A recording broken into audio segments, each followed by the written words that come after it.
Welcome to the Side Hustle Dad, the podcast for fathers who are creating financial freedom without sacrificing their families. I'm Brian Steele, and on this show, we're covering the mindset, strategies, and tactics of a profitable side hustle. Let's get to work. Welcome back. I'm excited to be here with you today. Something's been coming up the last few weeks, and I feel like it was time for a little mindset shift on the podcast, just something to talk about. Just this idea of perfectionism keeps coming up. I keep hearing about it. I keep talking about it, seeing it in different stories. And I felt like for you, as you're building a side hustle, as you're moving through things, I think it's really important to talk about, because I think a lot of times you will have the temptation to get stuck in busy work, doing things that are not important and avoiding the things you should be doing. I really think at its root, perfectionism is just a socially acceptable mask for procrastination and a deep fear of failure. We just lean into these things saying, this has to be just right before I'm able to move on. And I think that that's a dangerous place to be in, honestly, for your business, because it keeps us from moving forward and making progress, and it's going to keep you stuck. See, perfectionism is, at its core, procrastination. You're going to spend 6 hours dabbling on a brand color palette, or trying to figure out your logo, or building a website, or setting XYZ up. Not because that's the most important thing to do for your business, but because you're avoiding the things that move you forward. So you tell everybody, I have to get my website just right. It's got to be perfect before I move forward. I have to do this. And so it just becomes a series of procrastination steps. And so perfectionism becomes a trap. You're not actually moving the needle on the business. You're hiding behind other tasks that are less important. What are those needle moving things? Sales calls, reaching out to that lead that's ghosted you, sending out that proposal, following up, going to that networking event, putting yourself out there. And the interesting thing is perfectionism exists in both worlds. You claim that you're going to do these small menial tasks, website, brand, logo, palette, color palettes, all that stuff, copywriting, social media. You claim that that's the place you're focusing because it needs to be perfect before you move forward. But the real issue is you're not doing the other things because you're afraid you can't be perfect at them. That's where the interesting piece to me is. You do all the work, you do these little things because they feel busy, but busyness is not the goal. It feels productive, but that's not actually building the business. You're hiding. We do the low stakes stuff because the website can't tell you no.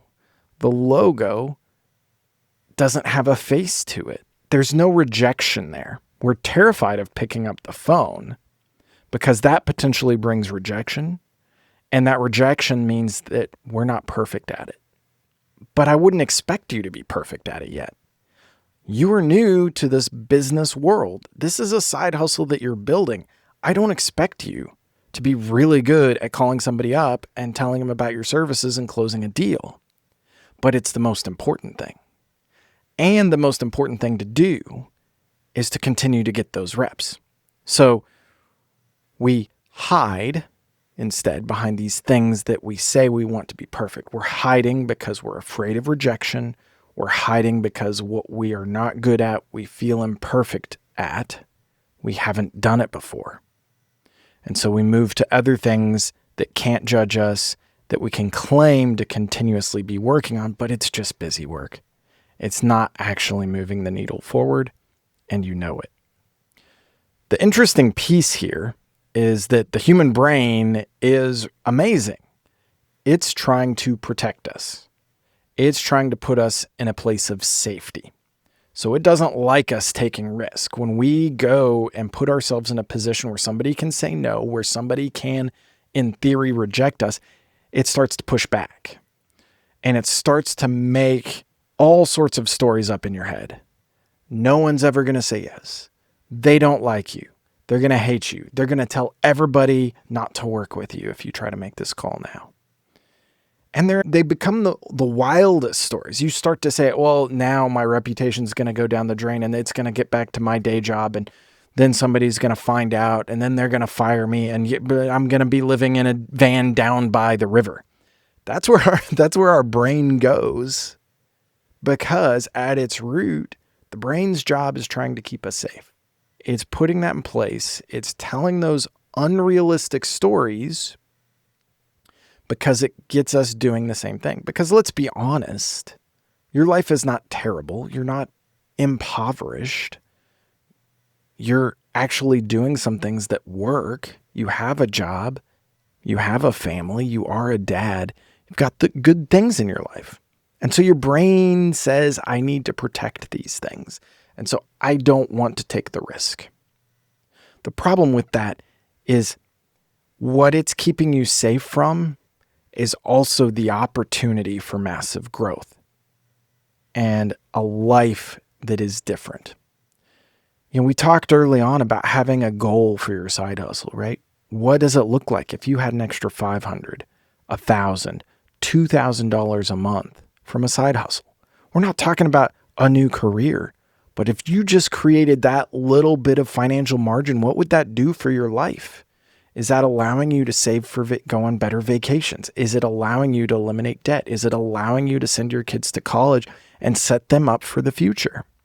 Those are powerful things. And if we give into the fear, if we give into the risk, then we're never going to take that chance to move forward. So we have to push ourselves beyond those impossibly negative things, because that opportunity is there too. So you have to remind yourself of that. When you start to get afraid, when you start to get fearful around those things, just know that that might be the next opportunity. I'm actually leaving from this recording. I'm going to a networking event. I don't personally like networking. I like people, but networking is just hard sometimes because I'm having to meet a lot of new people. But I know it's important. I know it's important to show up, because the more I show up, the more reps I get, the more opportunities I get. And that's the next thing I want to talk about. You have to embrace imperfection. You are running a business, and that's likely not your skill set. You didn't get an MBA. You didn't study in school to be an entrepreneur. You have a skill, and you recognize that skill has value in the marketplace. Whether it's a service or a product, you figured something out and turned that into something that somebody would spend money on, which is fantastic. But you didn't learn about marketing. You didn't learn about cash flow management. You didn't learn about sales. You didn't learn how to cold call. That wasn't your world. Maybe in some instances you got a little taste of some of those things, but by and large, I would guess most of you, that was not your experience. And so now you're having to do things you don't have any practice in.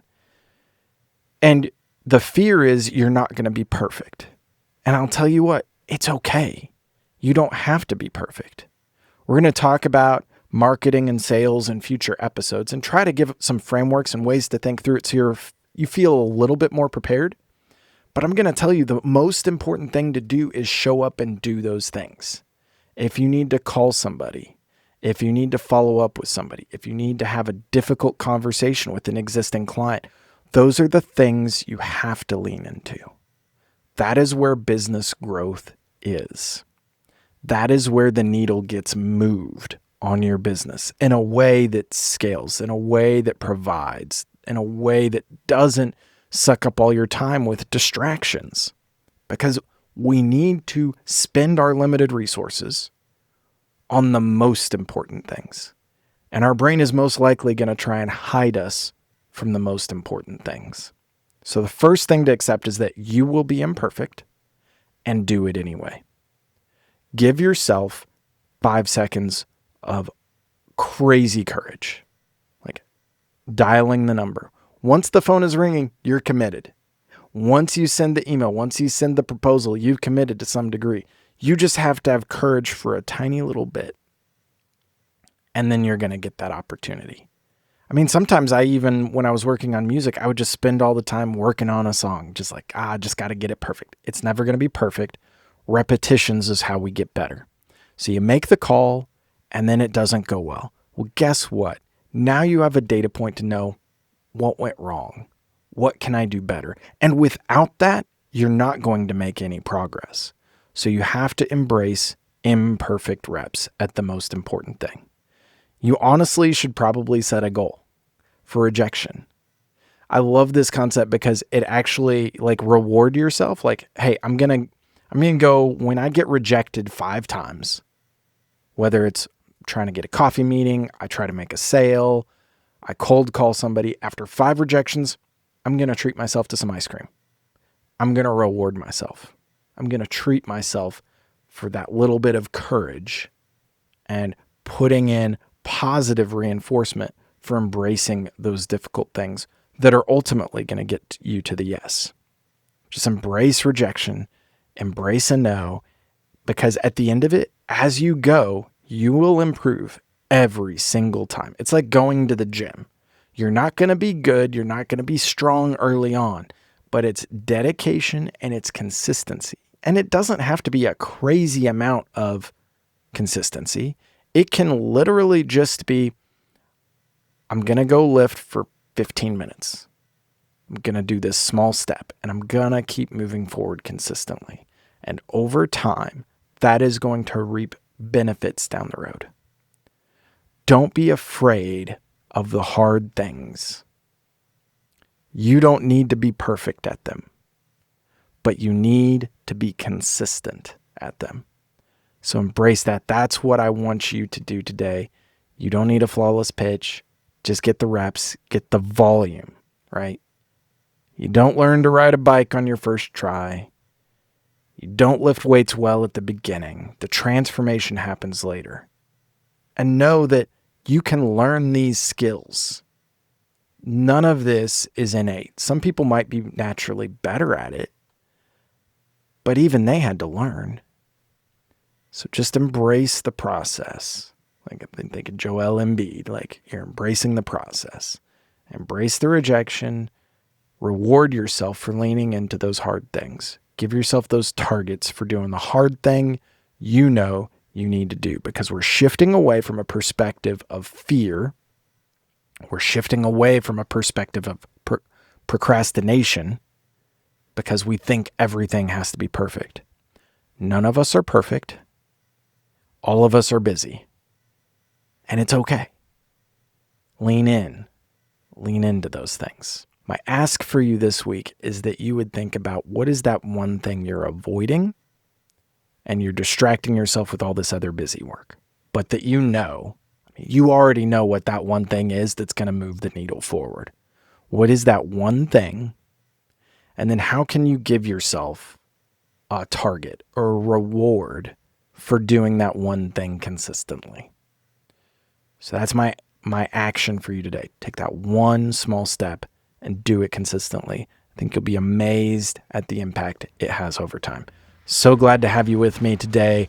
Next time, we're going to be starting a mini-series. We're going to be talking about marketing and sales.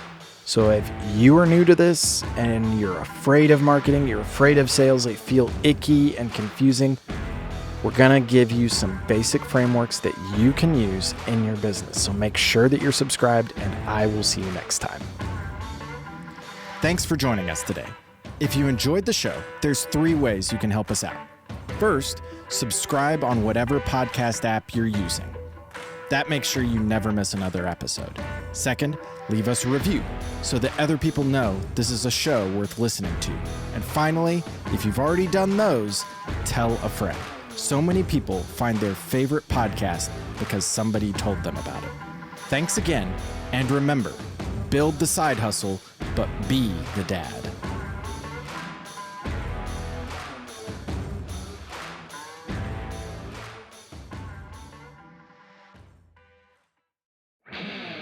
This show is part of the ICT Podcast Network. For more information, visit ictpod.net.